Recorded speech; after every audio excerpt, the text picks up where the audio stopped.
Grâce à la science, les pays industrialisés ont éradiqué les épidémies et la famine.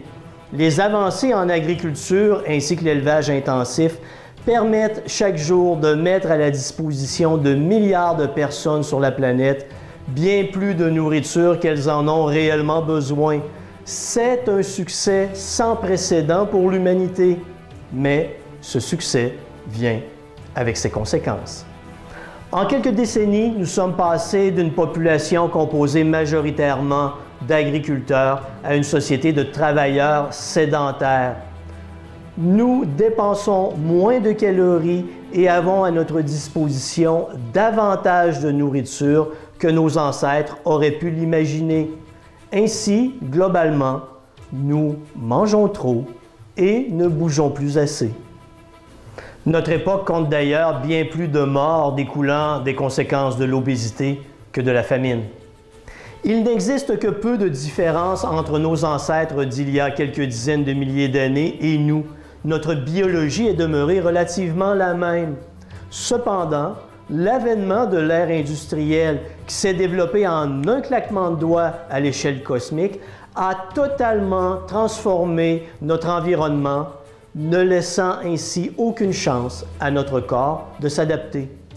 Alors que nos ancêtres devaient marcher ou courir plusieurs kilomètres par jour pour chasser et se nourrir, nous pouvons aujourd'hui nous faire livrer notre épicerie à la maison tout en restant assis ou couchés la majeure partie de la journée.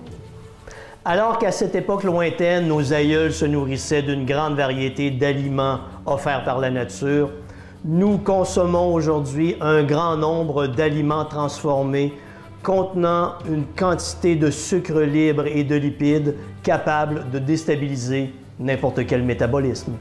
Également, nous travaillons un nombre d'heures interminables sans prendre le temps de nous reposer et devons répondre à une multitude d'autres responsabilités qui épuisent parfois le corps physiquement et mentalement. Ce sont les conséquences de la prospérité humaine face auxquelles il est difficile pour notre corps de s'adapter. Ainsi, en raison des changements rapides dans notre environnement, l'obésité s'est installée dans les pays industrialisés. Oui, la science nous a permis d'éradiquer les épidémies qui ont tué des millions de personnes au fil des derniers siècles, et voilà que nous créons de toutes pièces cette nouvelle épidémie, l'obésité. L'obésité est un tueur à grande échelle. Pourtant, ce problème n'est considéré qu'en surface car sa complexité est phénoménale. En somme, nous ne pouvons revenir à l'époque de nos ancêtres, nous ne pouvons dicter à une personne ce qu'elle peut ou ne peut pas manger et ne pouvons obliger personne à faire davantage d'exercice. L'humain moderne vit dans une société d'abondance où peu d'efforts physiques est nécessaire pour se nourrir. Bien que la science puisse pointer du doigt les causes de cette épidémie, elle ne peut proposer aucune solution efficace et applicable à grande échelle. Elle ne possède actuellement aucun moyen de régler le plus important problème de santé auquel font face les pays industrialisés.